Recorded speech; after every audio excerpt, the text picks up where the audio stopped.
Баршаңызға сәлем. Бүгін сіздермен тез әрі оңай өте дәмді болып шығатын бал қосылған печенье дайындаймыз. Шайға тез дайын болатын тәтті жасағыңыз келсе, дәл осы рецептпен жасап көріңіздер. Сіздерге ұнайды деген сенімдемін. Ендеше бастайық. Ең алдымен ыдысымызға 2 жұмыртқамызды жарып алып, үстіне қантымызды қосып, осы венчиктің көмегімен қантымыз ерігенше араластырып аламыз. Қантымыз ерігеннен кейін үстіне 2 ас қасық балымызды қосып, тағы да венчикпен араластырып алатын боламыз.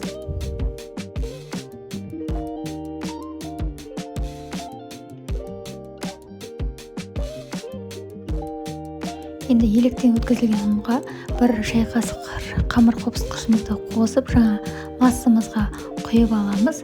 Енді оның үстіне бөлме температурасындағы майды қосып, қолымызбен иілеп, жақсылап қамыр дайындайтын боламыз.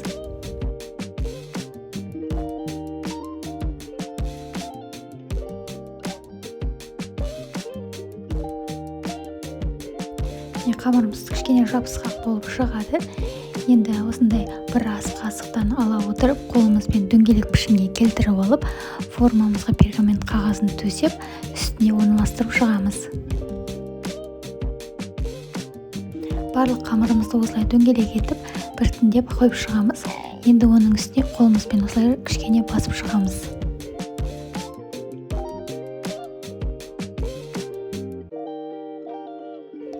Дайын болған печеньемізді қызып тұрған пеште 200 градуста 15-20 минутта пісіріп аламыз.